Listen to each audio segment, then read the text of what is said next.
Doing Muted good. and then unmuted. And then yeah. Yeah, I kept seeing the button that was going like mute, unmute, mute. Yeah, it kept doing that. Yeah. Oh, okay. So how you guys doing? Doing good. Same Doing good. tonight. Are you getting any like weird sound on my side? I got my shop heater on, so I don't know if that's too loud or not. I can't hear. Um, I can't really hear anything. I can hear Okay. you. There's like a little like a tick sound, but I can barely hear Yeah, it. that's the yeah, but the Okay. the fan itself blowing and just make sure you can't pick that up. So. Oh, gotcha. Yeah, I can barely hear it. But so you got to work tonight, Ben? Yeah, yeah. Doing inventory at the end of the month? Mhm. Oh. Well, that's a good Easy. segue into talking what we wanted to talk about today is about jobs. Um, kind of the important, not specifically what you do, but like your company or anything, but it's more about how important jobs are to guys. Um, I think it's one of the core foundations for guys. I think we need jobs as guys. I think it kind of helps define who we are. Um, I think it helps with like self esteem, self worth. That if we have a job rather than being like a bum, uh, that's just kind of my thought. What do you guys think? Yeah, I agree with that. It's definitely helps to have some purpose.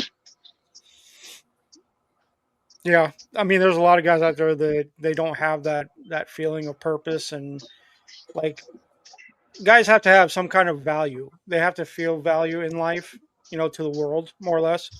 I think one of those staples is having a good job. It doesn't even have to be a good job, but just you have to feel productive. I think it has a lot to kind of do with our psyche as guys, as men. I agree with Yeah, that. Because we're the providers. We've always been the providers. I mean, I learned that from my dad. My dad's always, when we were kids, he worked his butt off, and even when he got sick, he went from a drafting engineer to a janitor. But he always had that part of him that he had to be the provider for the family. You know, I know we got families, Brian, but I know Ben's a little different because he's on his own. He's a bachelor guy, so but he's also been doing the same industry for what 23 years or something like that. 33. 33 years. Yeah, Jesus Christ. Jesus. Got 10 God, I years thought off. I mean I've been driving trucks for almost 19 years. I started in 2007, so and Jesus, 33 years, man. It's actually commendable because there's hardly anybody out there. It don't matter who you are that actually has stayed in the same field of work for God that long, you know. Oh, a lot of the people I work with have been in the field that long, Yeah. and then a lot haven't. Well, maybe it's just that industry that it's a good industry. I mean, it's got good benefits, it's got good retirement, so it's one of those fields that I think people. Well, I mean, look at all the things you've done, since being there.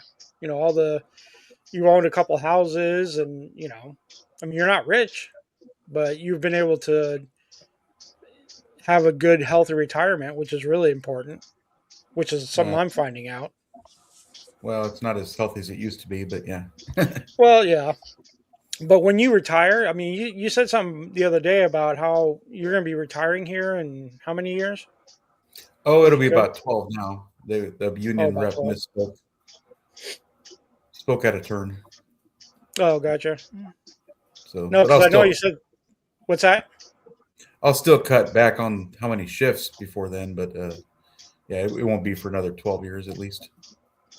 Yeah, but still, you're only going to be barely in your 60s and, you're going to be able to full retirement. You're going to Right. have a pretty healthy, you know, salary, hopefully. Yeah. That's something I'm learning about 401ks and retirements. And I know Brian, he's military, so he put in his, what, 22 years or something like that, military? 2023 ish. Something like that, Yeah. yeah. So you got that, and that's see, I never found I guess, my path in life until later, like early mid 2000s. I just, personally, I was in a bad place anyway, so I didn't want to find a career. It's good that you guys actually did, because now I'm now trying to play catch up. Trying to build a 401k, and now I'm in a field where I can go anywhere, do anything. So I think that's important for guys. That's true for me. I can go to almost any state, and wherever the company's located, Hawaii, for example. Hmm. Not that I could afford to live there, but Yeah. Yeah, Brian actually did live there for a short time, so he knows how expensive it can be. Yeah, that was rough, and that was even with my way being paid. It was still expensive there. Yeah, because you were on one of the smaller islands, weren't you? Yeah, I was on Kauai. Okay, yeah. So, But I mean, the price of stuff was just absolutely insane. And I remember the shock that I got when I first got there. Like my first day, I stopped at a grocery store just to grab a couple things like box of cereal, some milk, some coffee, and a loaf of bread and some peanut butter or something. Just a couple of things just to get me by like through the weekend. And God, it was $75 or something like that for just a couple of small items. It was ridiculous. Yeah. No, I've heard how expensive it is there. It's like, man, no, thank you. I mean, I love to visit, but I never lived there. Yeah, it was like I don't know, almost $10 for a gallon of milk, like $6 for a loaf of bread. Jesus. A little jar of some crap coffee was $12 or something. Like, I mean, it was just it was ridiculous, and that was 20 years ago. Yeah. So where I know, like for me, like work ethic. Where did you guys get your work ethic from? I mean, I pretty much know, but for the audience. For me, I think I'd say probably a lot of it probably came from my dad. Yeah. And some of it, well, I guess that was probably the base of it. But then a lot of it, or probably most of what made me who I am now, was obviously my time in the military. Because you don't pull your weight, things can happen. So, that's true. So yeah, there's when things got to get done, you got to jump in and get it done. That's true. I mean, the military does kind of make a lazy person pretty proficient at work, and you have to do it. It's not like you got a choice. Yeah, or there's ways of addressing that if you get somebody that is not wanting to pull their load. Didn't A Few Good Men call that Code Red? Yeah, I was about to say that same thing. Yeah, that was probably a little of an extreme example, but just in general, we had ways of dealing with it. That's true. Yeah, I could see that. I mean, I know your dad served and he was a law enforcement as well, so that's where. And he did a lot of stuff. He worked in a factory. He worked. He did for when I was a kid. He did. I think he worked for one of the big factories like Pepperidge Farm or Campbell Soup, or I don't know, one of those big food production factories. Yeah. Maintaining the machines and stuff like that. And then I think he worked for another one there, like Brown and Haley or something. Worked at one of those for a little while. He did a bunch of stuff, and then then ultimately he went to work for the National Park Service. That's So all I he, remember. That's all I remember him being was I remember a that. force guy. So yeah. So he did a lot of things, but he worked. He always made sure that the rent was paid, the lights stayed on. yeah, He handled that stuff, and allowed my mom to be able to stay home and take care of the family, take care of the house, and those kinds of things. And then it wasn't until I was older, like the high school, junior high school or whatever, where she didn't need to be home anymore. So she went and got a job so she could have something to do. It was more to get out of the house and just be able to do something and, kind of feel some purpose and independence for herself, yeah, more so than it was the money. My dad made decent enough money, but it was, give my mom something to do. yeah. I think work's important. I think it helps just with the soul. So you feel some kind of like you're contributing something. So you feel a little bit more pride about it, I think. Yeah, maybe, or just, um, Get out of the boredom.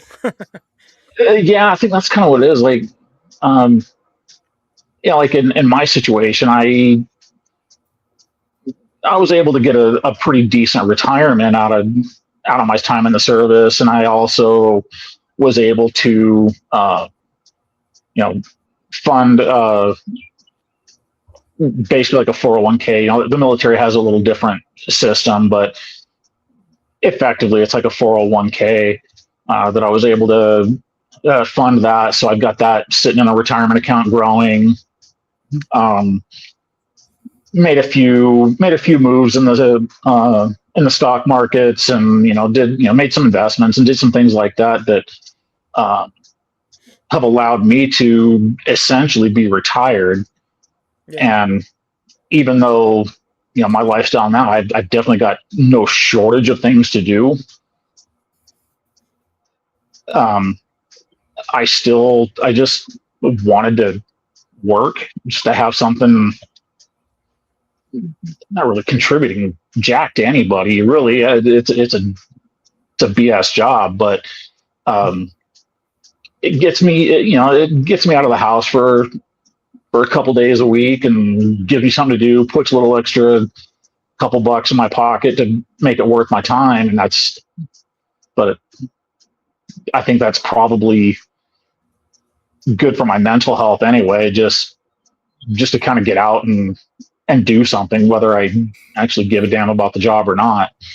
Yeah, and I think that's important because I remember when I broke my ribs, I was out for like 3 months, 2.5, 3 months, and I was going stir crazy. I was like, I'm bored, and I'm like, I got to do something, and I think that's part of it. I think that it's just you go stir crazy, and it's like, what do I do? Especially when you keep working and working, you work long hours and stuff, and then all of a sudden it kind of just goes away. It's like you're in one mode going this way, and then all of a sudden it stops, and now you're like, okay, what do I do with myself? Yeah, and I think like habit and repetition, I think play into that too. Because, like, I mean, I've never not had a job since I was like 15. Yeah. And and then when I moved out here, and I had all my my money was straight and everything, and I did had that revelation of I don't have to work if I don't want to. And I've got more than enough projects to keep me busy for the next millennium, probably. I'd still just I made it a year of essentially sitting on my ass until one day I was like, man, I got to have something to do. I got to get out of this rut. I don't need it. I just want something to do. And so that's when I came up with the idea of, all right, I'm just gonna grab a little part-time gig, just 15, 20 hours a week or whatever, just something to do for a little bit, something I know how to do that's not physically demanding, doesn't beat me up, I don't, doesn't wear me out. And I think that's made a bit of a difference for me. Yeah. What about you, Ben? Where did you get your work ethic from? Because you're a workaholic. Out of all the people besides Eric, you and him are like the two like real workaholics. Just go go go go go. You know, you guys hardly ever take vacations or nothing. My parents, my dad would Both have a of them? list of chores for us, and then we didn't know hardly ever got them done, but there were punishments for not getting them done. Probably weighed into the psyche. That probably weighed into the psyche a little bit. And then when they got divorced, my mom taking care of all three of us by herself, because Yeah, that's true. technically he was my stepdad, but he is my sister's dad, so he didn't have to pay child support for me and Steve. So she had to pretty much do it all herself. So and then working for Donna, you always wanted to please her. Those were fun times.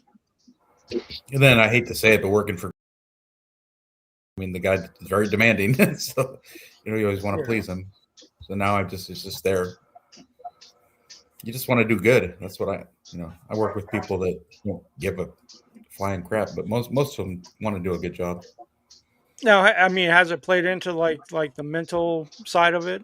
Just being able to work that much and just because I know and there's a lot of I see a lot of guys out there that just they don't have that kind of work ethic, or they're just mentally not there to do jobs, and they feel worthless, I guess, if they don't have that kind of work ethic.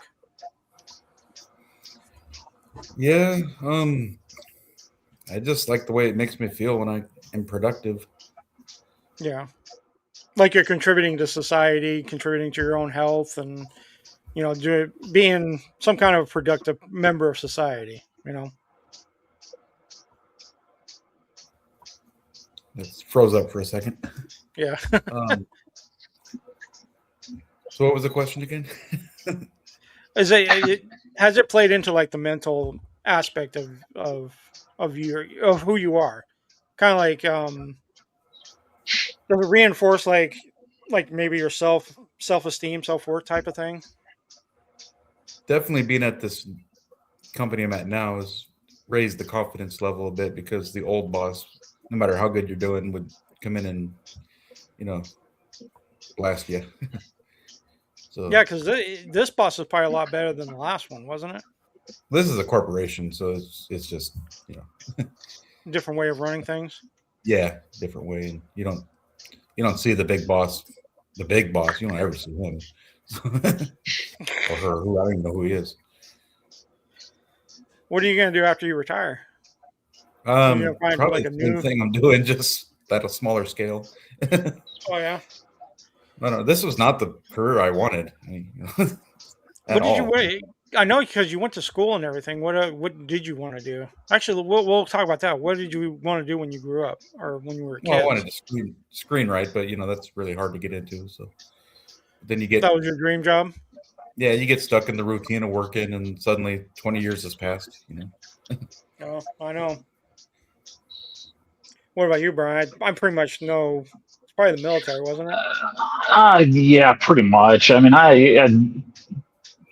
as long as I can remember, I think there was really only two things that I ever really wanted to do, and that was I wanted to fly and wanted to be a cop. Those are like my two things. From when I was a kid, the only two things I ever wanted to do, and you got to do both. Sort of. In a roundabout. I mean, I wanted to. Yeah, I mean, I wanted to drive, man. I wanted to fly jets, and and I got close. I applied for the program, and and I checked all the boxes except one, and it was my eyesight.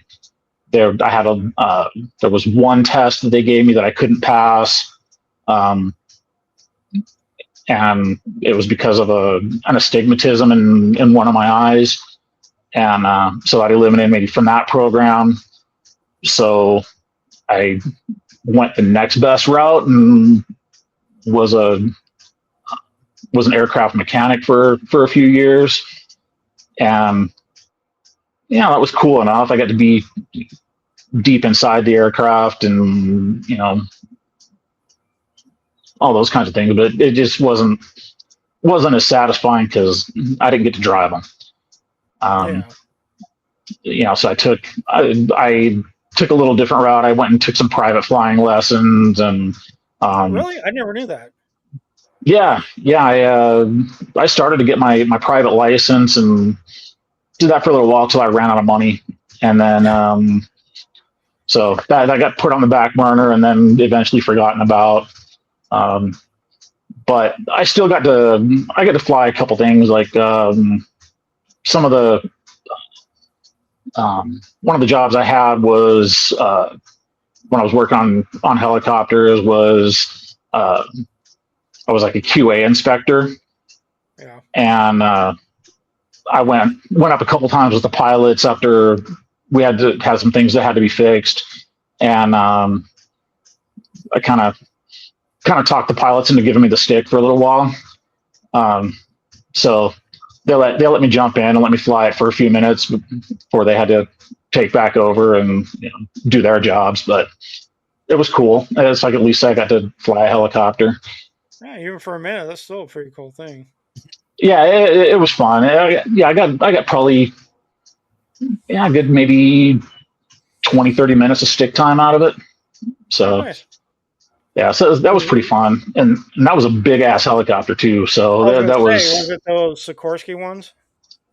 Yeah, those minesweepers. Those big minesweepers. That's a big bird. And then and then of course there was an opportunity that I got into the security forces, and then that led me to my law enforcement gig. So I kind of really got to do everything that I wanted to do.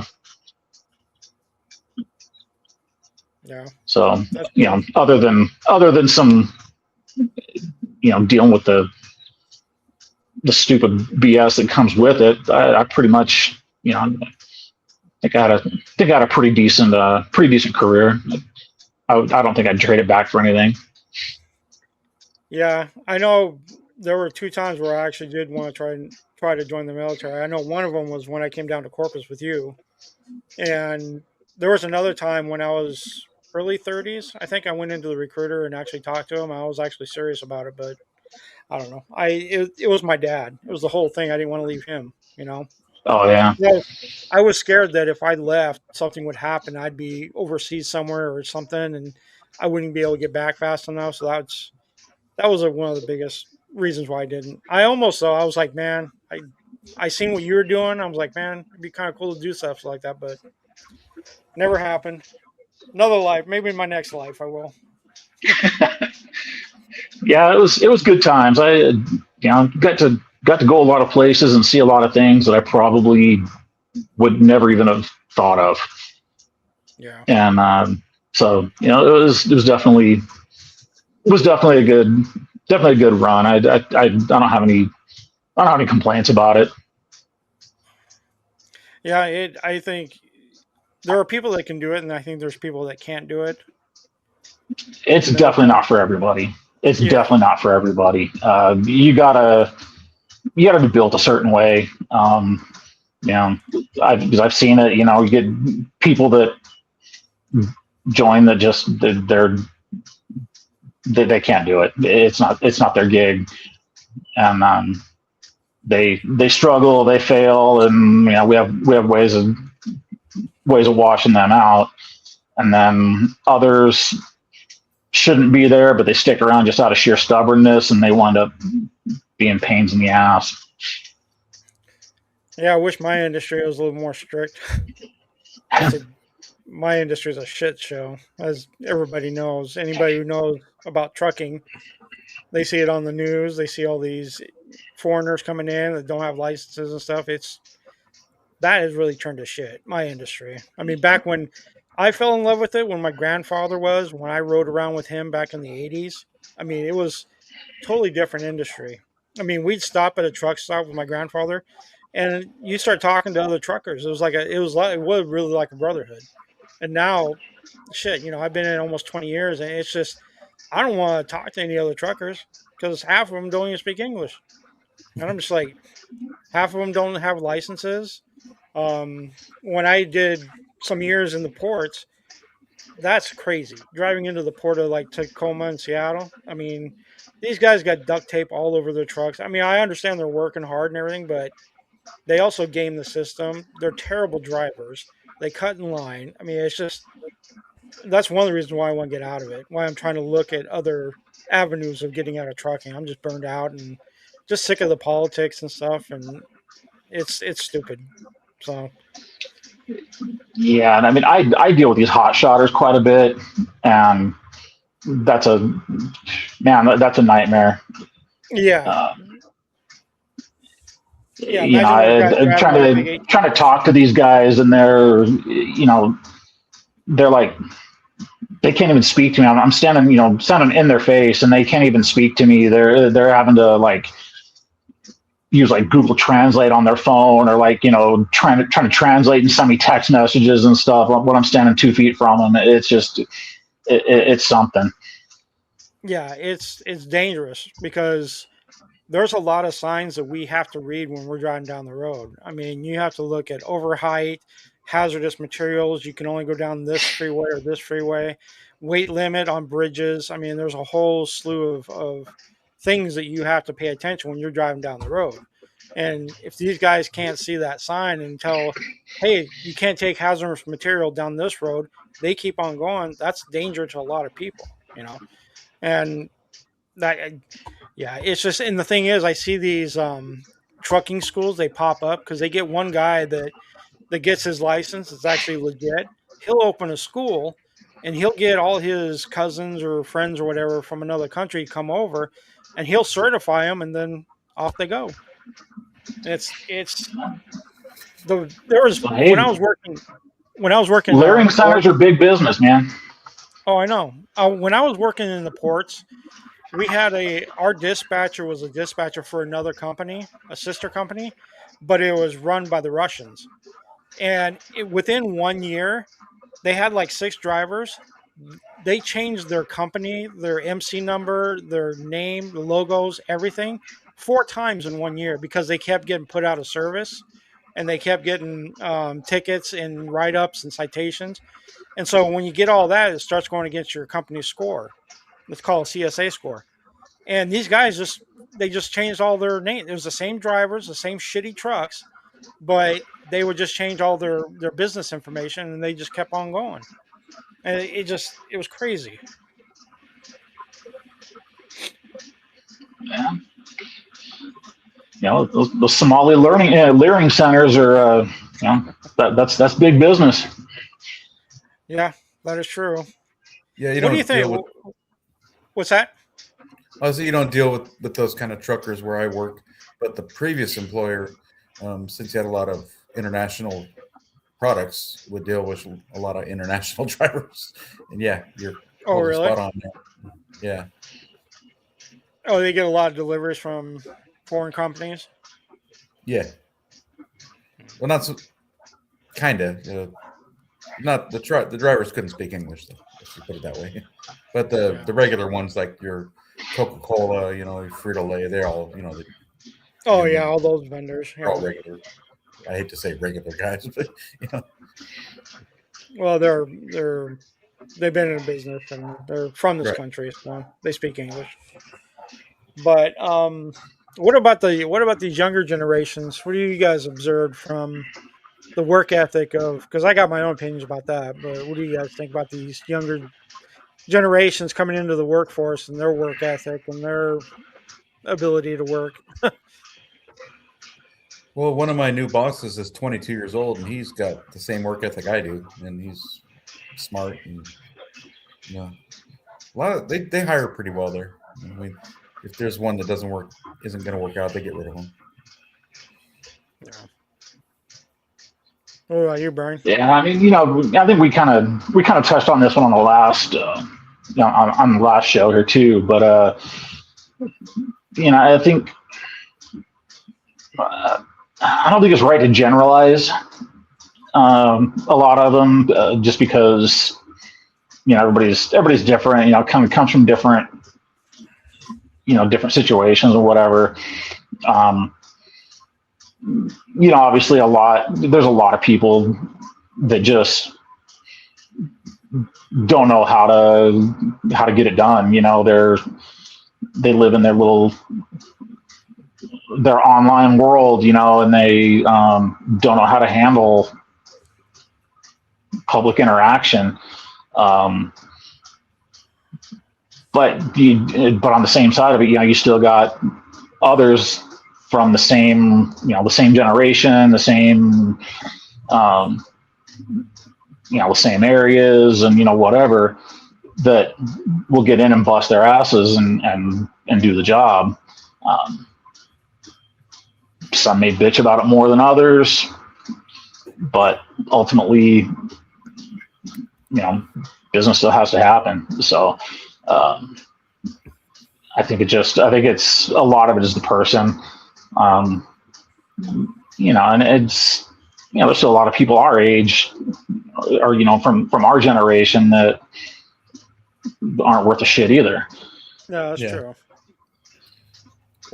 One thing I noticed over the course of my career, they've gotten a lot more lenient with I call it we're in the time of the HR. You can't say or do much without someone calling and complaining. When I first started, you were almost expected to work for free at least a couple hours. So those days are long gone. Of course, that could have been the independent company I worked for too. So. Probably, because I don't know. I've held a few corporate jobs and stuff too, and working for free, that wasn't happening. Okay, so it was, of course I've been in a bubble too myself, with only 2 companies, so, but yeah, it was back in the early 90s. Yeah, if you made a mistake, you're going to fix that on your own time, that kind of stuff. But, yeah, I think that's probably kind of unique to your situation. So, probably existed in other places too, but I think that's that's more of an exception than the rule. I believe it. Because I've had plenty of jobs too, and yeah, you call me on the phone, I'm clocking in for that shit. You're not getting anything for free out of me. It ain't happening. That just came up. I had to tell all my employees, do not, unless it's an emergency, do not text me at night about this job. I said I put my time in, I deserve my time off. And then when I told my boss about it, he's like, yeah, you may have to clock in if they do that. I'm like, yeah. Oh, they were pissed. Not all of them. One of them was really pissed. We'll get over it. Do you think, Ben, do you ever think you've lost out a little bit because of how much you work? Oh, yeah. I've missed funerals. Oh, really? Because of this gig. Really? I didn't know Vacations. That. I was supposed to go with Brian to Vegas when you and Rowena went, and then my boss at the time, nope, can't go. And then I ended up staying a couple weeks at your house a few months later when I quit the job. Remember that? I wasn't going to work for. First of all, this guy him and I go back to when we were teenagers, and I used to be his boss. And then suddenly he's my boss. He's taking revenge or something. I don't know. So I was like, I ain't doing this. So I don't need this job. There's plenty, the right to their competitor. It's the best revenge you can get on your employer is to go take all that training and go to their competitor. Yeah. That's true. That's probably the best FU to your former boss. And legal. Yeah, that's true. Yeah, I've missed all birthday parties. I've everything. Is it because you don't want to miss work, or is it because you don't? Is it something else that drives you to maybe not tell your boss? Because I've had to tell my boss before. I'm like, hey, no, I'm doing this. Sorry, you're gonna have to get somebody else to do it. you know. Part of it was the demanding nature of the owner there, Yeah. and his management team. Yeah, didn't want to let him down. So that's partly that's on me. This job I'm at now, they're unless it's a major holiday, yeah, you'll get the time off. Yeah, because I know there's some places out there they're very like overbearing when it comes to like keeping their employees in line, and if they want to ask for, I know you've had this issue where you ask for some time off and your boss is like, no, we need you here. Yeah, Maybe it's something important that comes up, and it's like I mean, I learned a long time ago that especially in trucking, it's like I'm worth, especially because I got a lot of years under me now as a truck driver. And there's truck driver companies out there they'll pay you cheap for the experience, and it's like no, I tell a lot of younger drivers, know your worth, because companies will take advantage of you. oh yeah, They'll try to underpay you as much as possible. Like I said, I've had to tell jobs, I'm like, nope, sorry. Either you're paying me $2,000 a week, or I'm not going to work for you. And my they old boss. want and they want to pay me like 800 a week. And I'm spending 14 hours away from home. And I'm like, no, I ain't gonna do that crap. Sorry. Yeah, my old boss, he was always trying to do that. He would break union rules, all sorts of stuff to save money. And he's and another thing that kind of works into there too is you got to know the rules, you got to know the laws, especially know the laws. Yeah. Know the company policies. You gotta educate yourself, because if you don't, the companies, they're in the business of making money, so that means paying you as little as they can get away with, or taking advantage of you, and you will be treated however you allow them to treat you. So by knowing the laws, knowing the policies, knowing these things, it helps you navigate that to where if they expect you to do something that is outside outside those parameters, you can pretty much dictate your own life. Yeah. Yes, with this. Go ahead, sorry. No, and they start trying to, they want to feel froggy about it. Start saying, oh, well, we'll just fire you or whatever else. Well, then you also get to learn how effective their legal team is, because now they've got to defend that action. And if you're smart enough to document everything, and like I said, you know the rules, you know how to play the game, they can't mess with you. You would think, not where I'm at now, but the old boss. I'm pretty sure if you would have ever wanted to press the issue with them, you would probably own that company. Probably. Yeah. We don't need to get into it here, but we're all familiar with some of the stuff that went on there, and there was definitely avenues to where you could have put your foot down and dared them to cross the line, and it would not have gone in their favor. Yeah. Hindsight. Yeah. But that's the thing though, is you get these these people that are hired into these management or supervisory positions, and they want to please the owner, they want to please the big boss or whatever, so they'll overstep boundaries, they'll because people will let them get away with it, but ultimately they're writing checks that somebody's got to be able to cash, and there's going to be somebody else that will take them to town on that one. Well, there is a reason he only has one manager left out of all the ones I worked with. Yeah. None of them are retired. So. Yeah, but there's there's always ways to work the system. You just got to be smart enough to know where those are. Um, I've been in those situations where I knew the rules, I knew the program, and I knew how to work it, and had somebody that thought they had a little bit of power or whatever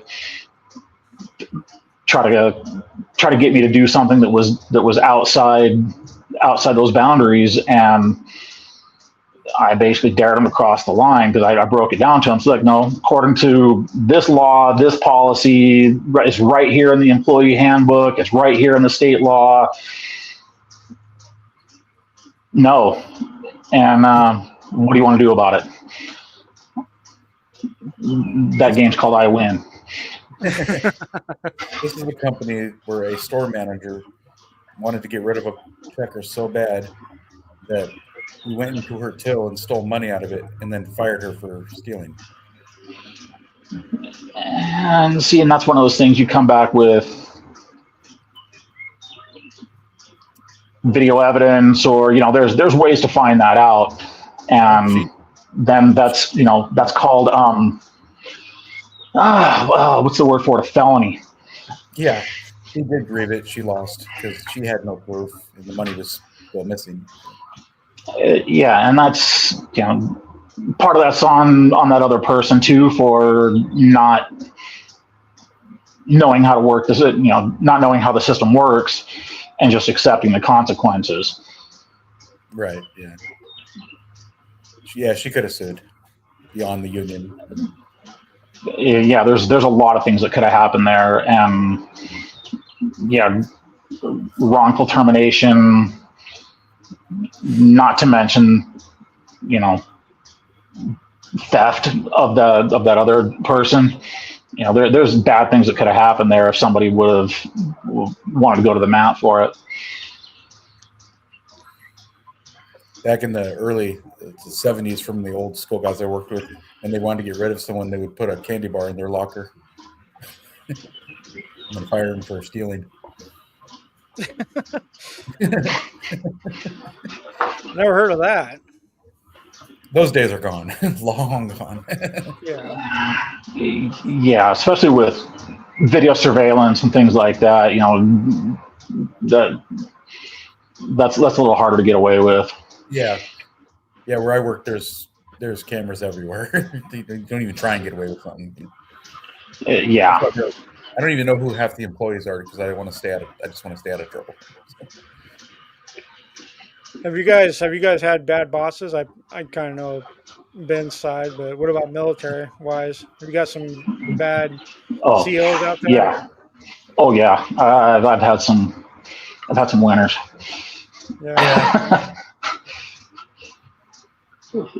Yeah, I've had them that just were so. I've had some that were so incredibly incompetent, but they made enough noise that they sounded like they knew what they were doing, and got people in the right places to back them up, and others that damn near got people killed just because of their incompetence. Others that were just so much on their own program that they completely lost sight of what was of the mission or what was going on, because they wanted everything to be just a certain way because they were looking for that next rank. I had one that he was in command of one of the task force that I was attached to, and he pretty much came straight out and told us not to do our jobs the way we were supposed to do them, because he wanted it to be nice and clean, because he was looking for stars. He was pushing for admiral, and so he wanted everything to be nice and clean, so that when his review came up for promotion, he could make it look good, and it was that was a bad situation. And it's hard to combat against that, really. I mean, it's the military, so you kind of got. It is. It's really hard. And that was, that was one of those situations where I kind of came out on a losing end of it because of it. Even though I knew the system, I knew the rules, I knew that book, I knew that rule book inside out, forwards and backwards, and it was a fight that I was not going to win. Did it change like how you dealt with things going forward?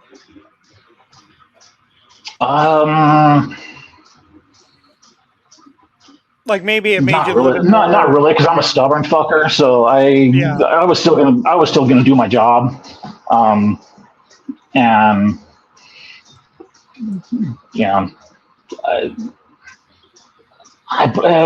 there was probably some other things going on in my life at that time that I was just kind of in a hell-bent devil may care kind of attitude anyway, so I was gonna do it my way regardless.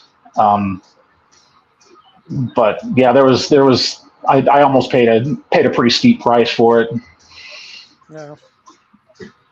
I mean, he threatened to court martial me because of some actions that I took, because it wasn't the way he wanted to go, but the outcome of it kind of overrode what he was trying to come down on me for.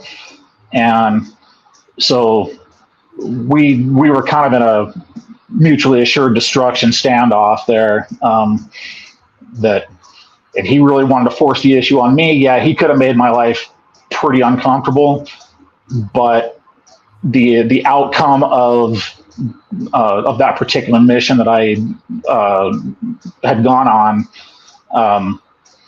the evidence would have not played well in his favor either. So yeah, we were kind of at a stalemate. So we came to an agreement that I would go my way, he would go his, and we would just kind of pretend it didn't happen. What about you, Ben? I know you got some bad boss stories. Oh. He went mute.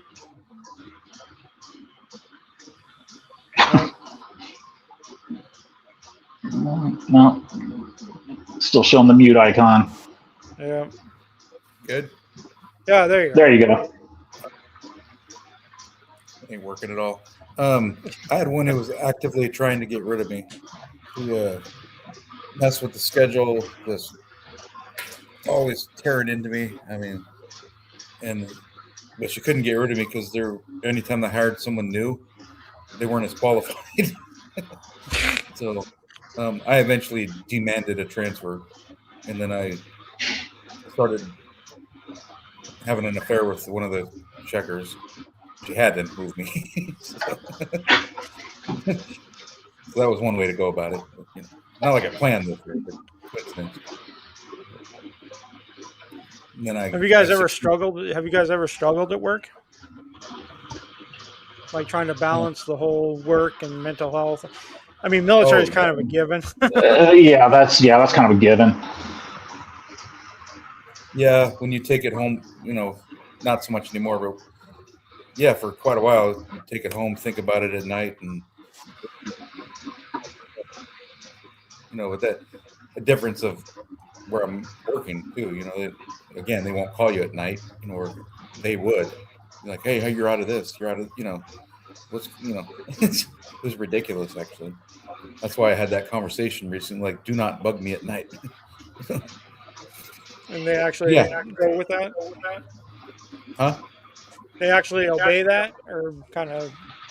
Oh, The other ones didn't care, but there's one that was really mad about it. We had to cut hours, and she was the one who, because of union seniority, I mean, it's out of my control. We got her hours cut, so she's after me. Anything I say or do is being scrutinized right now by her. So, Brian, tell the audience about the stresses of actually being in the military. I mean, I don't personally know, but I just by knowing you, I know, what it can be like. But for those that don't know about it,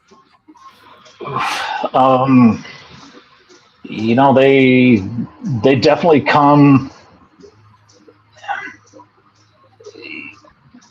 God, man, I don't know. It's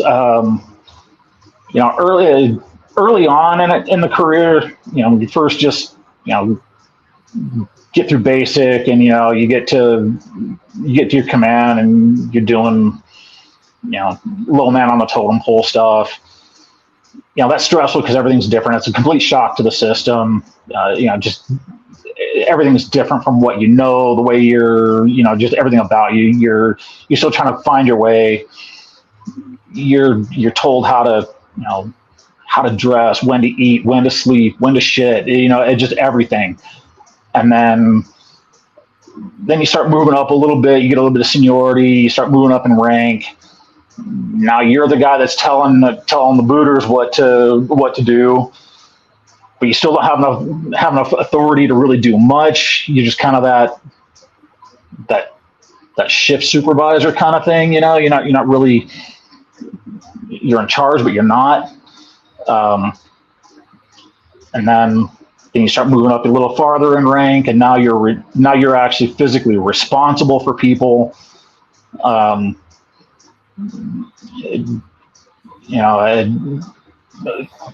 Especially the last few years of my career, where I was actually in charge of anywhere up to like 80 guys. Everything they did was on me. If they went out and did something stupid, got in trouble, whatever, went and got a DUI or something, I'm the one that had to answer for that. So that's a lot of pressure when you're ultimately responsible for the life and death of however many people you've got, under your command. And there's things that have to be answered for. So you've got to try to find that balance of taking care of them, making sure they're not doing anything stupid, that they're also learning, they're growing, getting better at their positions, and ultimately ready to step into your job when you're ready to go. And trying to balance that out between trying to raise a family. I did all these things while I was married, had a young child. So, trying to raise my family, and still be responsible for 80 other kids. yeah. Then on top of that, whatever my mission parameters are for that, whether I'm deployed, whether I'm stateside, all the material and equipment and everything that I was responsible for. I was receipted. I had signed receipts that I was ultimately responsible for hundreds of millions of dollars worth of equipment. And people, they don't, especially early, you're young or whatever, or, really doesn't matter that it's that, oh, it's not my money. Oh, it's not, if it breaks, they'll give us a new one. Yeah. So, so people don't take care of their stuff. They break it. sometimes it just gets broken incidentally, but sometimes it's negligence or just, kind of a lax attitude about it. And, ultimately somebody still got to answer for that stuff. And since my name was on the receipt for it, I'm the one's got to answer for it if it breaks. That's a lot of pressure. It is. It's a lot. And that's, so a lot of people, they don't realize that it's more than just the job. Everybody think, okay, the military, they sit around, do nothing until it's time to go fight, and then whatever. The being combat ready and being ready to do the things, that's really only 25% of the job. There's a lot of other stuff that go into it. There's a lot of training, a lot of education, a lot of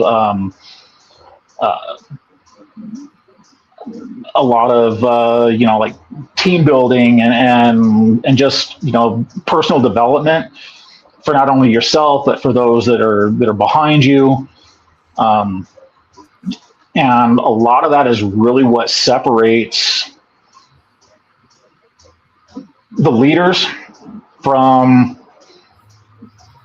the ineffective ones that probably shouldn't be there. Yeah. The ones that, because when you're around it and you're involved in it, the true leaders, the ones that are truly there to do the job and that actually care and are really honestly and invested in it.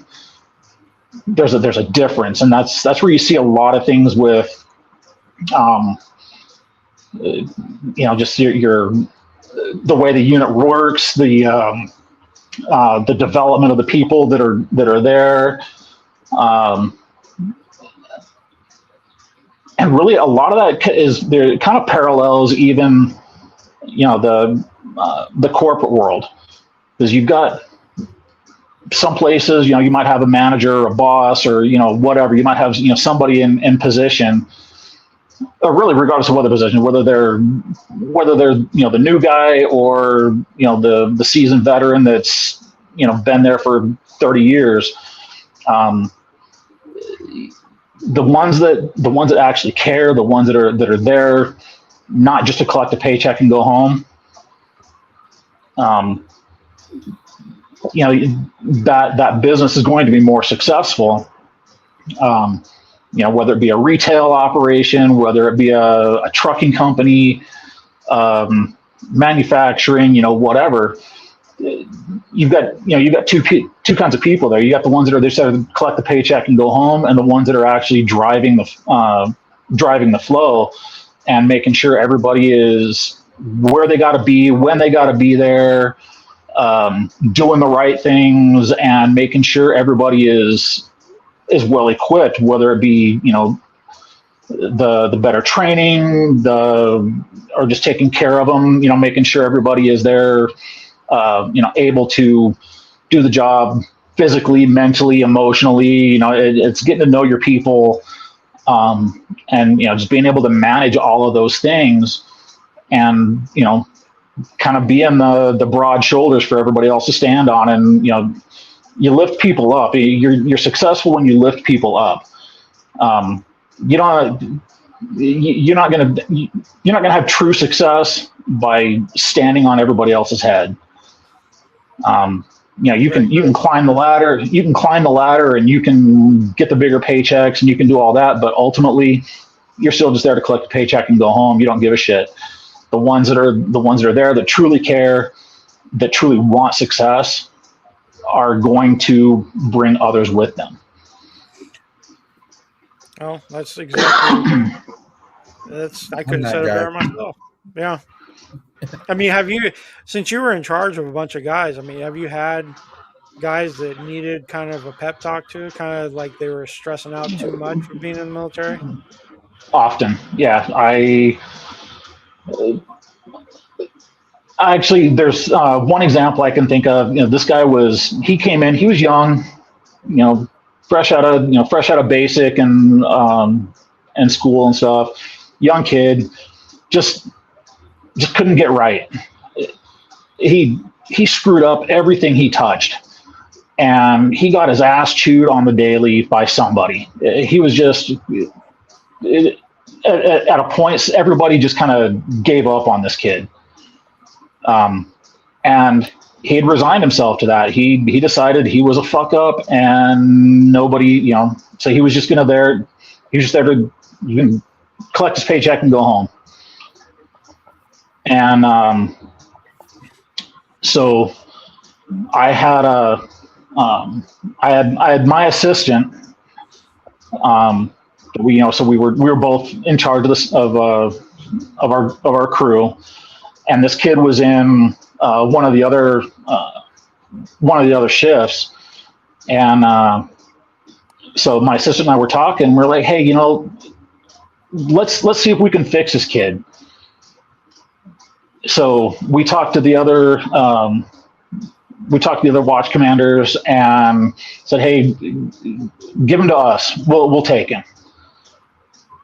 And so we took him, we sat him down, had a long talk with him, kind of got to know him a little bit, figured out what, where he was at, where he was coming from, and, just kind of got to know this kid. And then we kind of sat back and talked about it amongst ourselves and said, all right, this is what we're going to do. And we put together we came up with this idea, this system that we were going to fix this kid. And so we started holding him to a different standard. We started giving him things that he could accomplish and take ownership of. And we got him involved in some other activities and things like that. And so within, I think it was like within 6 months, we turned this kid around from being just a washout that, everybody had given up hope on, to he was being awarded this guy was like Junior Sailor of the Quarter. We got him all the way up to like Junior Sailor of the Year. Nice. So we started stacking all these accolades on top of him, and his whole world just shifted when we started taking an interest in him and getting him, kind of just building up. It was just a different leadership style that we had to employ, of giving him something that he could be, something that he could own, not just hey, go scrub the floors, go scrub the shitters. It was, we gave him projects that he could accomplish that actually meant something, or at least looked like they did anyway. To giving him, we built up his value and his esteem and all these things. And even though he wound up getting out after his 4 years or whatever, but to this day, that kid still calls me when he does something cool. Like he went home, went back to school, and got certified in something, I don't know, welding or whatever the hell it was he did. But he still calls me up and he's like, hey, I just want to let you know I just finished school. I just got my certification in this. And I'm like, hey, bro, that's great. Happy to hear it. I'm glad you're doing something with yourself. But he's like, I just want to thank you. You did a lot for me back then. And, you did a lot for me, and I learned a lot from you and all these things. And, so that's a cool feeling to know that just because I took an interest in this kid's life for however short a period of time I had him, he will remember me forever and credits me with his future success. That's awesome. I think I think that's a cool thing, and I've actually got quite a few guys that I brought up like that, or even ones that weren't necessarily fuck ups. They just they had a lot of potential. They were there. They did what they had to do, but they just didn't have somebody to show them what it took to make the next to reach the next level. And so I've got guys that far out promoted me. These guys, I've got guys that I brought up that that are now in upper level positions that that surpassed what I ever did. They progressed into those senior ranks and they're doing big things. They're leading their own departments, and they're doing big things, and they still, like I said, even to this day, even years later, they still credit my efforts with them to get them where they are. So I think that's a big part of success. Maybe I didn't have the most successful. I didn't reach the highest ranks and all that. I got where I wanted to be, and I was fine with that. But I think for me, my measure of that success is those that I brought up behind me. No, it's actually a really good philosophy. I think it's a good example to set, and we need more of it. I mean, that's something that can be translated into other fields of work, or just even just being friends with people, or seeing somebody that's not doing as good. If you did something like that to that person, and you can change somebody's life forever, like you just did. Yeah, it definitely. I think there's even though we live in the era of instant information, you can pull your phone out of your pocket and you can find the answers to any question in the world.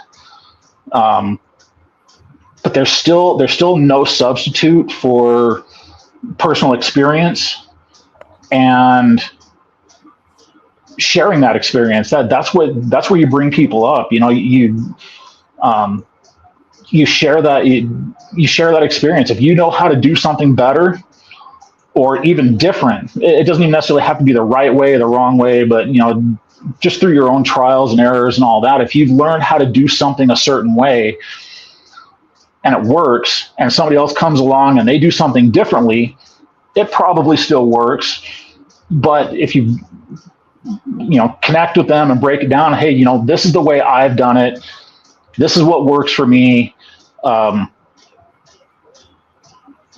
Maybe they learn something. Maybe they learn something from you, and maybe you learn something from them. Maybe their way is better than your way, or maybe there's some little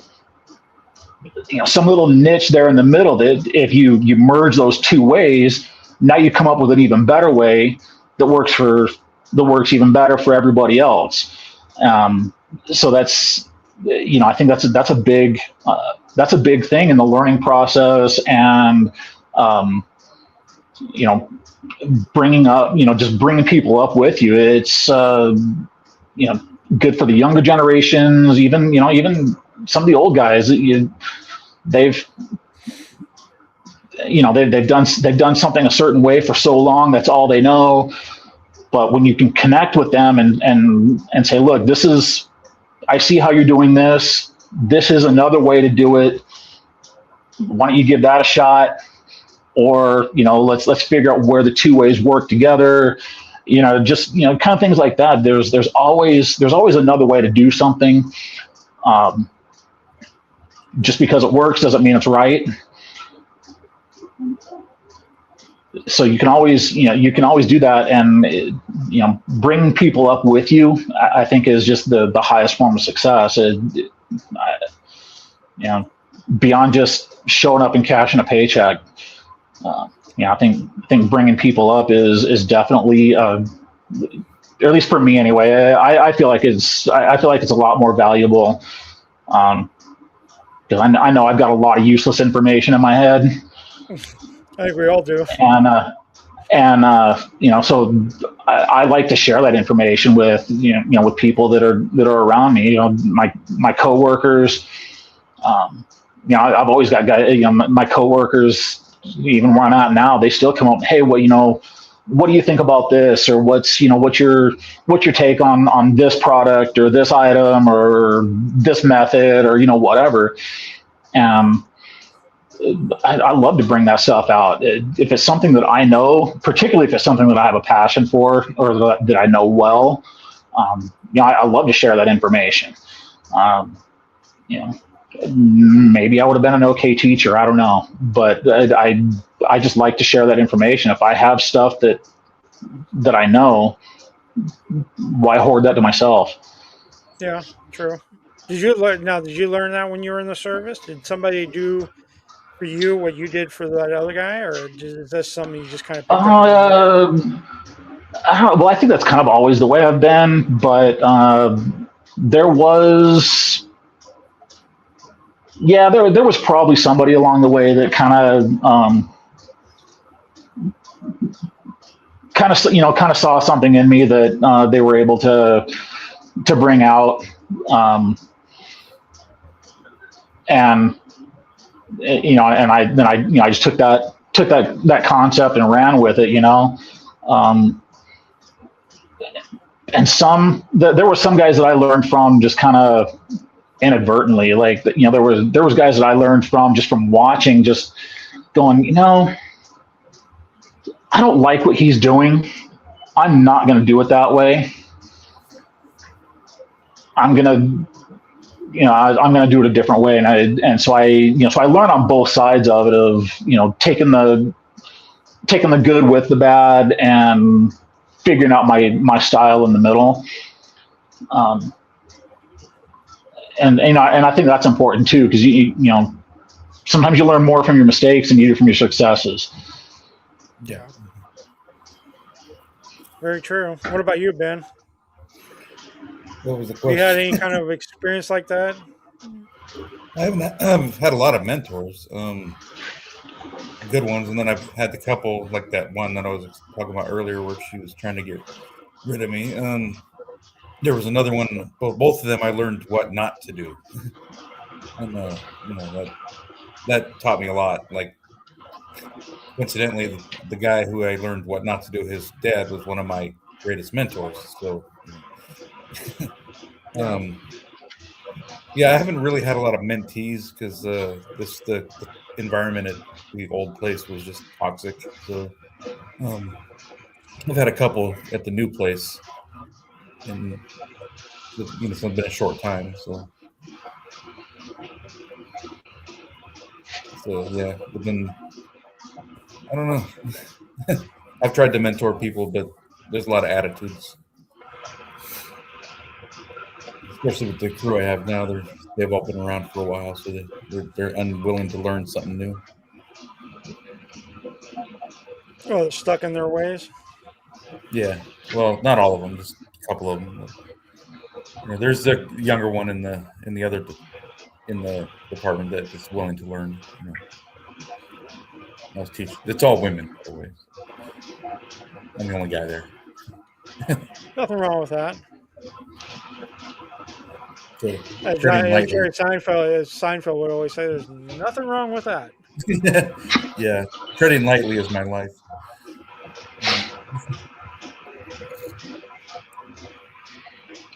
Yeah, he pretty much covered it pretty well. I don't really have anything to add on this one. Other than I use what I've learned from every mentor and everything I've seen, I mesh it all together and pick what the best come out of it. Pick the best parts that come out. Are there my way is the right way. Are there things you've learned along the way that kind of helped you kind of reinforce your personality, so to speak? That's hard to say. I think I'm pretty much the same person I was when I started. Goofy, trying to joke around, but can't joke around too much anymore. Well, you can actually grow facial hair. That's a good thing. Oh yeah, well yeah. Old boss was stuck in the 50s. Yeah, as long as I've known you, I've never seen facial hair until just when you switch jobs. Oh yeah. And now you got the goatee thing going on. I mean, we're all bearded now, so. Although Brian lives out in Wyoming, so that's kind of you have to be. That's a survival thing. That's like a winter coat. Yeah, exactly. Sorry, my dog is eating loudly. She got her food right there. So what about separating like stress? Like when you're at work and stress, how do you kind of separate that stress from at work and then when you go home? Now I just do it. Didn't used to when I was at the old company. A lot of it just goes back to that toxic environment, and then me not, putting up with it. I'll take some responsibility. But now I just, because my boss now, he's like, he's of the same opinion. Once we're done, we're done. You don't have to think about it till tomorrow. You know, the manager, the store manager. Unless it's an emergency, like the power goes out or something. But yeah, I mean, it's just set up different. You don't have to worry about it when you're not there. Yeah, that's true. I guess it's just the industry that you're in.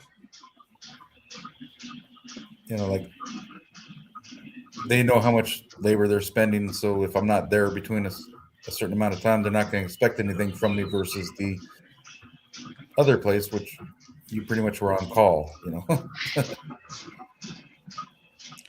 And obviously, Brian, you're again the military thing. How do you separate when you're going through the shit that you're going through, and then you got to go home, like you said, when you had your wife and kid and everything? That was really hard. I really had to try hard to compartmentalize everything. Yeah, especially like when I was doing law enforcement. The things that I would see, the things that I would do, the people that I would deal with, that stuff just grinds on your soul.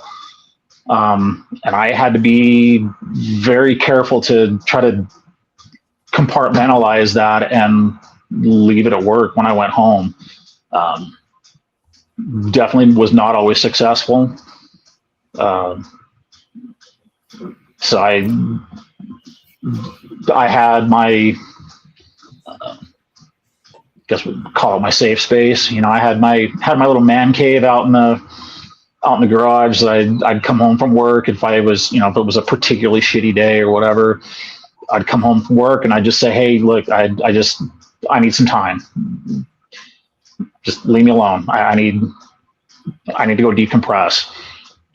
So I would go out in my room and do something, whether it was maybe I'd play video games for a little while, maybe I'd watch a movie or tinker around on the, build something or, whatever. I would take some time just to try to clear my head.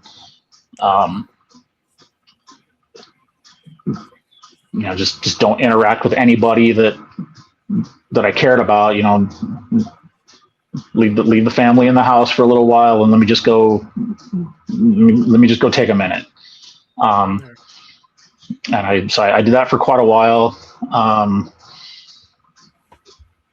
Sometimes, it wasn't always easy. Sometimes that stuff would follow me home like a lost dog or a ghost. Some of the stuff would just follow me home. And it was definitely hard. But anymore, now I've reached that level of understanding and maturity and whatever the wisdom of age, I guess, to where now I try not to deal with it. It's like when I'm at work, if it's I could be super busy and everybody else there is all walking on eggshells and just kind of letting letting everything get to them. I'm just back there in my space, just doing my thing, because it's still going to be there tomorrow. You don't need to solve the world's problems today. It's still going to be there tomorrow. So I just let it roll off. I really try not to let it bother me at all too much. Why do you think it's important for you to have that space? Because I mean, I know, like, I mean, for me too. I mean, sometimes I gotta tell my wife, I'm like, hey, I just give me some time because I don't want to escalate things. I don't want to, make a tension worse. You know, what do you think it was important for you to have that space? Well, that's exactly it. You need to put a little bit of distance between yourself and your loved ones and whatever, um, to just kind of take a minute to breathe, catch your breath, get just kind of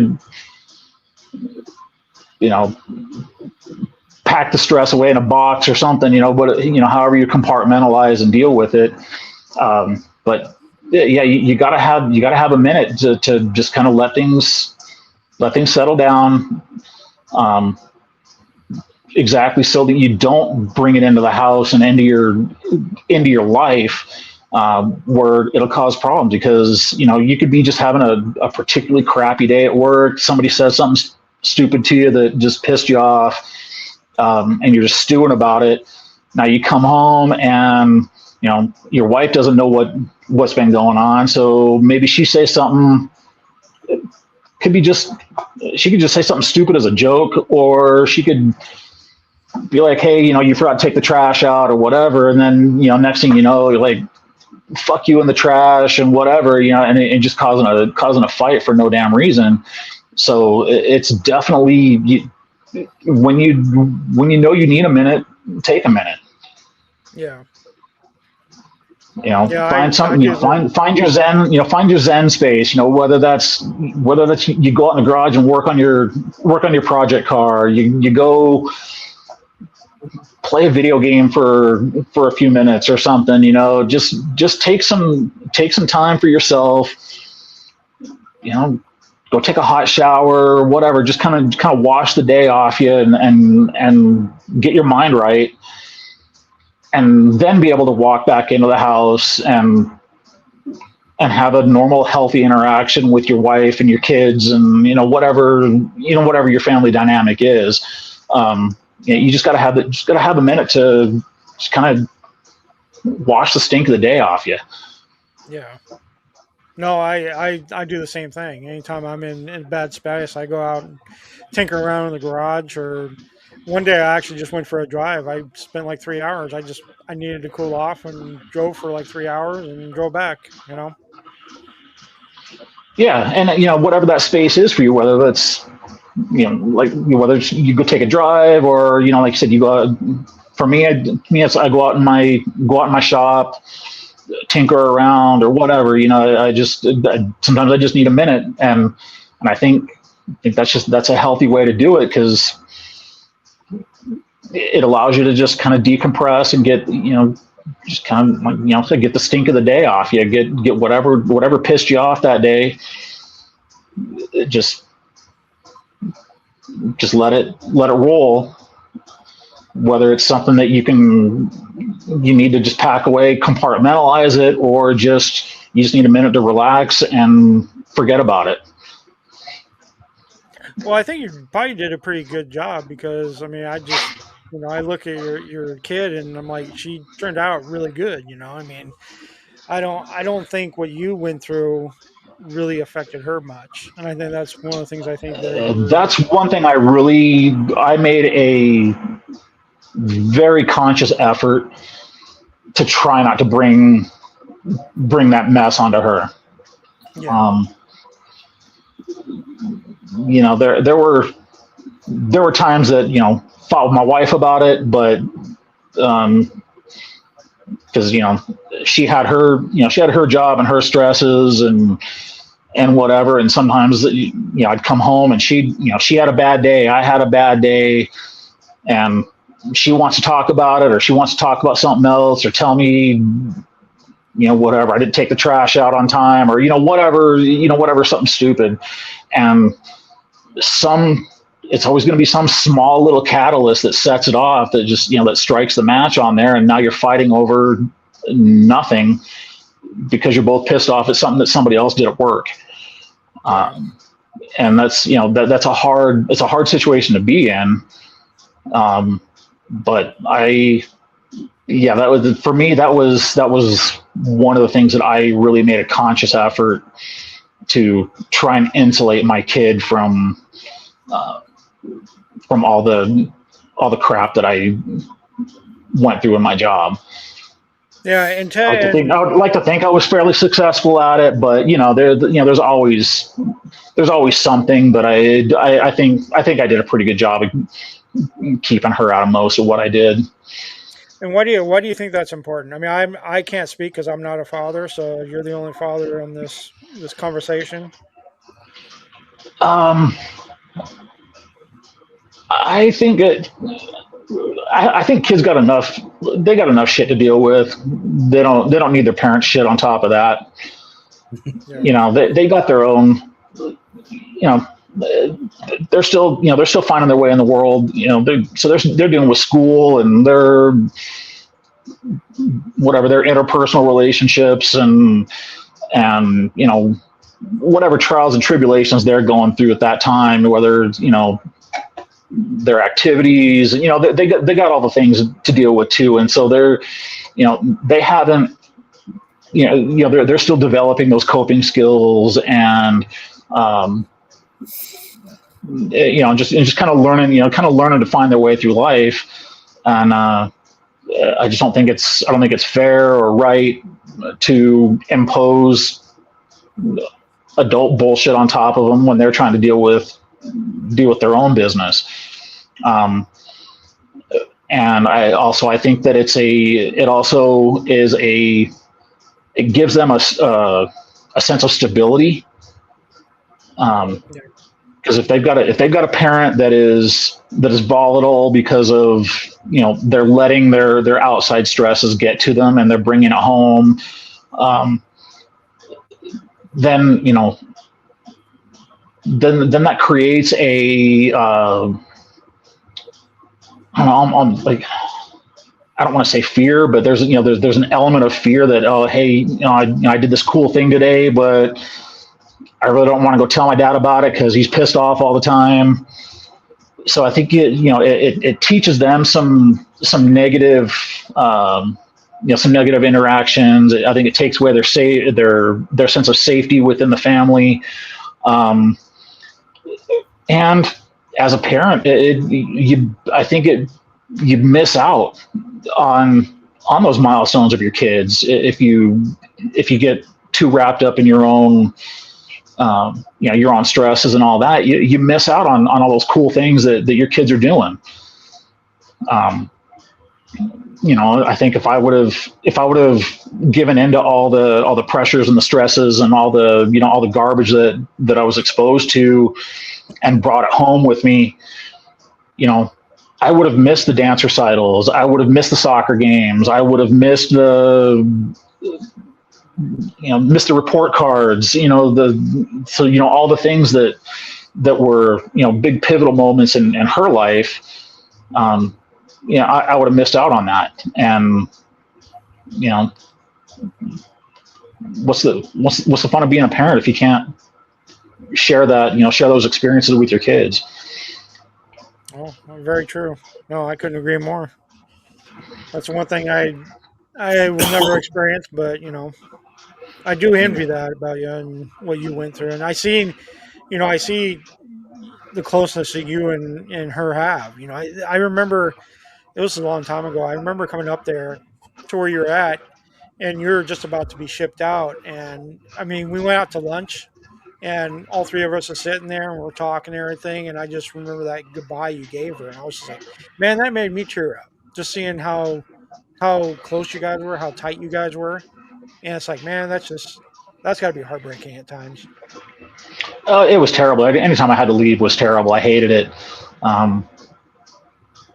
Because, she knew there was things going on. She was kind of almost born into the war. She was born like right before 9/11. Yeah. We had just brought her home from the hospital when 9/11 happened.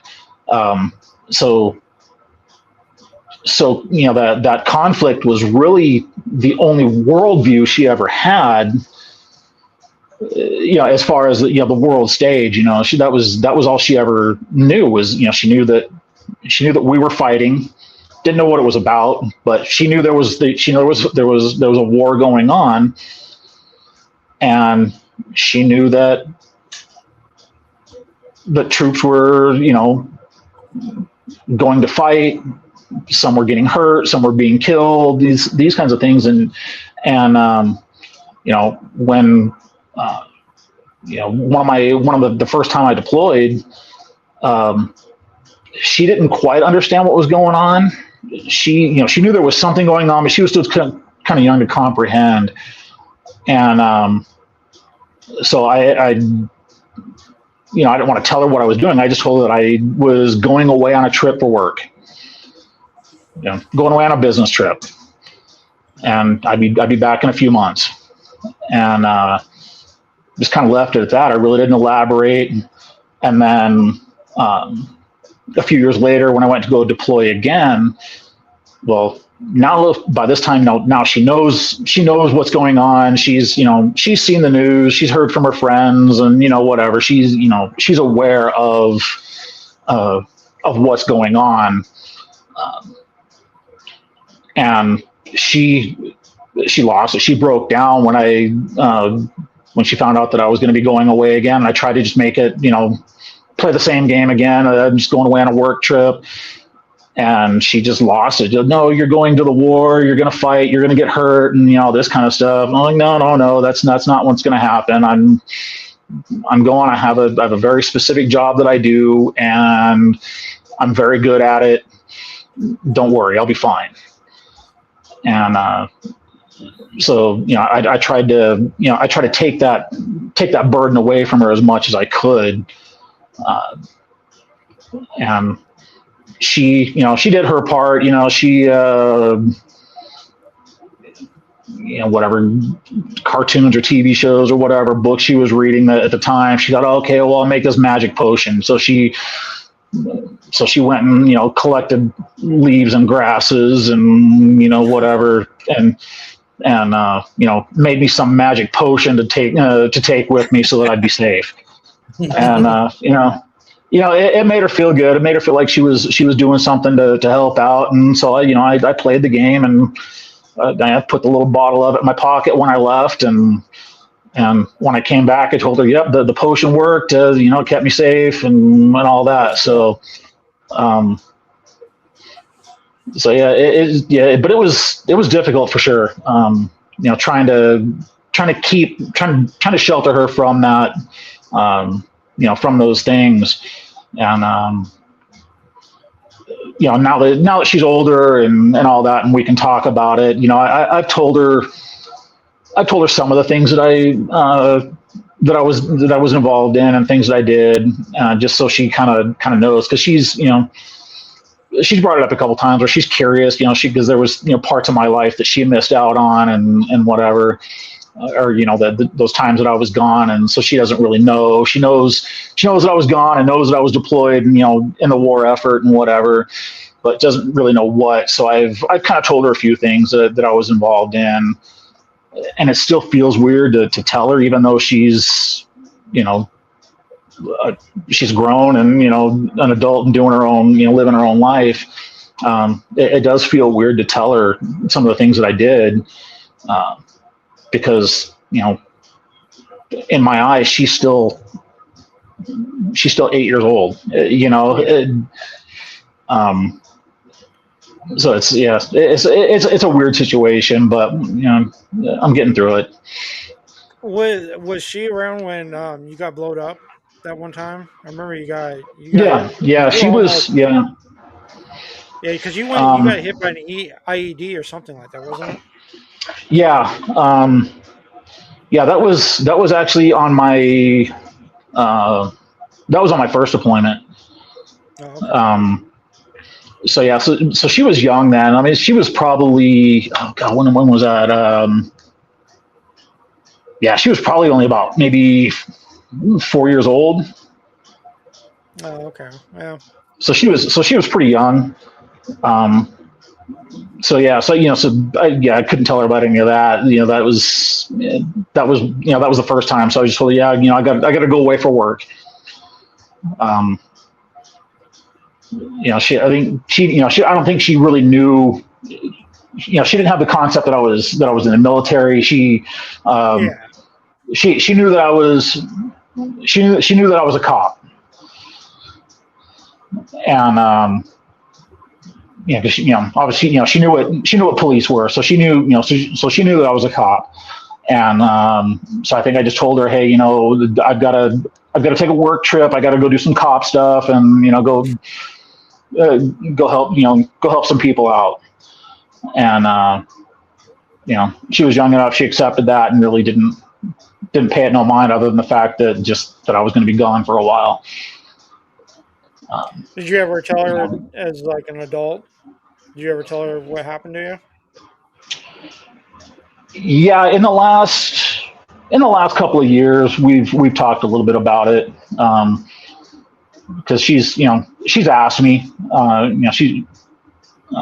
so I kind of told her some things, and not a ton of the details, but told her about some of the things that I was involved in. I'm not trying to hide anything from her or anything. It just, if she wants to know, I'll tell her, but leave out the gory stuff. Yeah. She don't need to know all that. Yeah. What about you, Ben? What? Do you bring your stress home to your cats? No. No. Well, it's got to be relaxing though, because I know like my pets kind of relax me. Yeah, they don't deserve that. Come out and yell at them for, like you said, something that happened at work. They wouldn't. Yeah. All they would know that you're mad. They would think it would be at them, so they wouldn't know anything better. No, I just come home and they want to go right outside anyway. So. Oh, you just let them out the back and let them run? Yeah. I didn't want them to be outdoor cats, but they just kind of snuck out there, and now they're just outdoor cats. They come back. They only stay in the backyard. So. But he's been a little more reluctant. He got his head wrapped around in a loop bag, like a bag, grocery bag with a loop on it. He got his head stuck in that and thought he was being attacked. So he's kind of been staying in the last few days. Had to get a pair of scissors, chase him around, and finally got him all loose. Yeah. Nice. So, if you're going to give any kind of like advice to younger guys, and because there's this idea that guys can relate your value to their job. What kind of advice would you give younger guys getting into workplace, trying to associate their identity to like their job? Is it a good idea? Is it not a good idea? There's stuff that they should do, not do? I never really thought about that. I tell the younger guys coming into my business that either stay in it or get out now. Yeah. As far as your identity, I mean, I just don't know them well enough to really help them. Well, because like some guys will look at like Brian was saying earlier, you have a value to yourself when you get into a job. And like that kid there, he didn't have a whole lot of value to himself until Brian kind of took him under his wing and kind of showed him, hey, doing this, doing that. And so he gave himself value, in turn. So he starts feeling good about himself, about, he's actually worth something,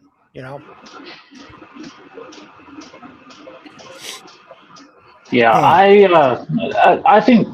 don't think assigning your identity to your job, I don't think that's a good idea. I think you can take some value from it and gain some worth, but I don't think it should identify you or define you. Because ultimately, I mean, a job is a job. It's a means to an end, but you pick up what you need to. You learn some things here and there. Learn to be proficient at it, And then if you take those skills, and whether you choose to stay with one company for ever, or you choose to move on, ultimately, the skills, nobody can ever take away your skills, whatever your knowledge, but the company doesn't define you. And ultimately, even if it's a job you're good at, if you hate it, then don't let that be who you are. You take it for what it is and move on, or treat it as that, as a means to an end, collect your paycheck and go home. But don't let it define who you are. You gotta find your happiness and your niche in the world. And sometimes, it doesn't always even mean chasing the dollars. You can find work that sustains your lifestyle, or the way a livable life. And if you're happy, or if it's something you find a passion for and all that, then that's all the success you really need. You could make billions of dollars in a job that you absolutely hate, and you're still going to be miserable. Yeah, that's true. It's advice that I gave my kid. When she finished college and was trying to find her place, and she was trying to figure out where she could make the most money and this and that. She worked for some company that paid well, but she was absolutely miserable. She hated the job, hated who she worked for, just hated everything about it. But then there was this other position that paid a little less, but it was a little more in line with what she wanted to do. And so I told her, you figure out your lifestyle, and don't chase the money. Chase fulfillment. Don't chase money. Chase fulfillment. Yeah. And so I think, and she took that advice. Actually, she took a job that paid a little less, that she was a little happier with, and then ultimately didn't. But then that led to a stepping stone of another thing that kind of just dropped in her lap that she absolutely loves. She loves the job, and it pays her very well. There's all kinds of little benefits and perks and all that she's getting to go along with it, and she's living a pretty successful life in her own right now. And even though it's not necessarily where she thought she would be, or in the field that she thought she was going into, but just by kind of chasing fulfillment, she's found her niche. And I think that's most important. You find something you're good at, something that you enjoy, something that makes you happy, and the rest will kind of fill in the blanks. Yeah, no, I see in a lot of these groups, there's a lot of younger guys that are trying to find like a direction in life, and they don't know what to do. It's like they're trying to focus on trying to get a girlfriend or whatever. And I usually tell them, find a job first. Get your job. That should be like the first thing you try to do, is try to get some kind of job, get a career. If it's not going to be a career that you like, at least get some kind of income. Get yourself steady, because the rest of it, that'll come eventually. But if you don't have some kind of job or some kind of income, you're just going to fall flat on your face. If you want a relationship and kids, that has to come second. I think you have to establish yourself as a man to get a good job under your feet, because you always have to be the provider first and foremost for your family. Well, I think so too. I don't know about it's necessarily. It's like I said, it's not necessarily about the income, but you got to find yourself. You got to decide who you are. You got to define your own self, and until you do that, you're going to be useless to anybody else. Finding finding a relationship or whatever. What's that get you if you don't know who you are? Yeah. You gotta define yourself, whether that be, get your money right. Obviously you got to get your money right, but you got to get yourself right. Because if you don't have yourself right, you're just spinning your wheels. You're not really useless to anybody, or you're not really of any value to anybody. No, that's true.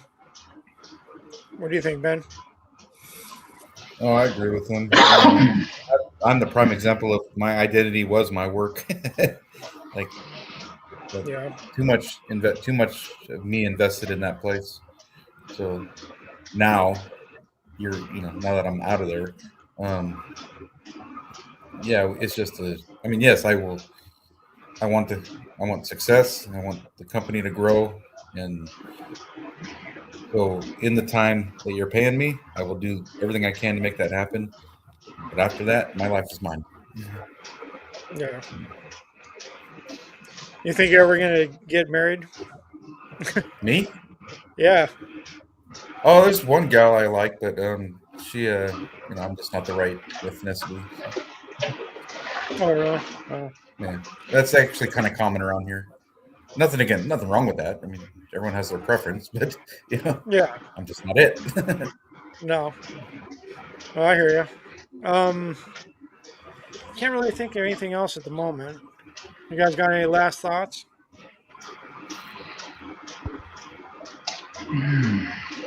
Not really. Um, Get a hobby.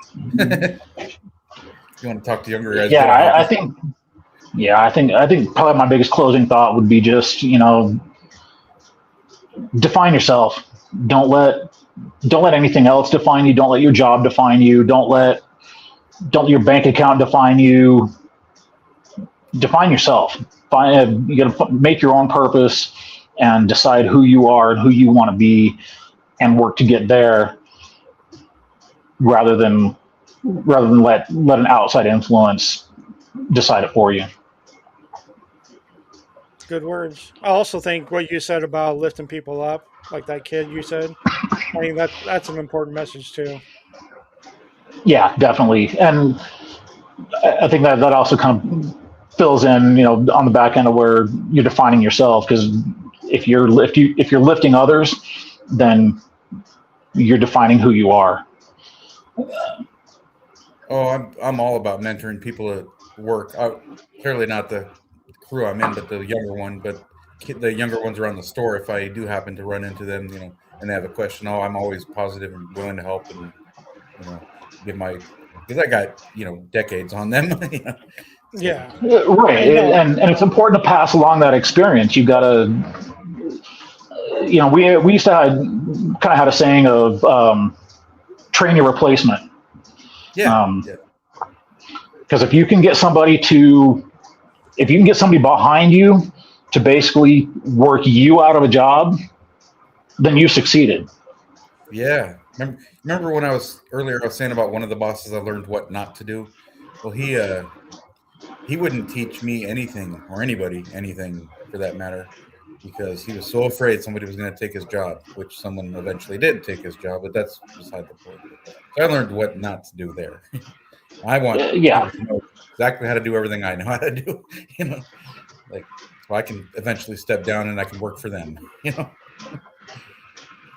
No, yeah, that's kind of the whole purpose of like me doing this podcasting, is to try to help others, try to lift them up, because we're older guys now, we're part of that Gen X, so we've got some experience and some wisdom, and it's like, hey, you know what?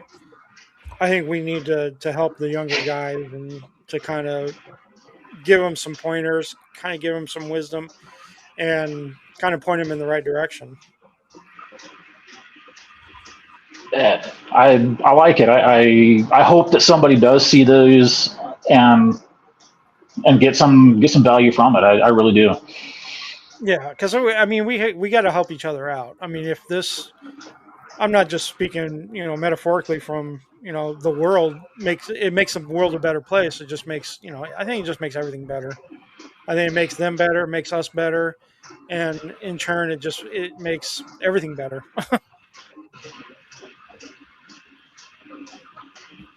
Yeah, I agree. I agree. Well, I think that'll do it for today, guys. All right. We'll have to figure out something else to talk about next time. Not sure yet. What do you think we should talk about? There's a ton of subjects out there. Yeah, I don't know. Let's think about it, and we'll talk about it offline. Sounds good, man. All right. Alrighty, guys. Well, you guys take care. Yeah.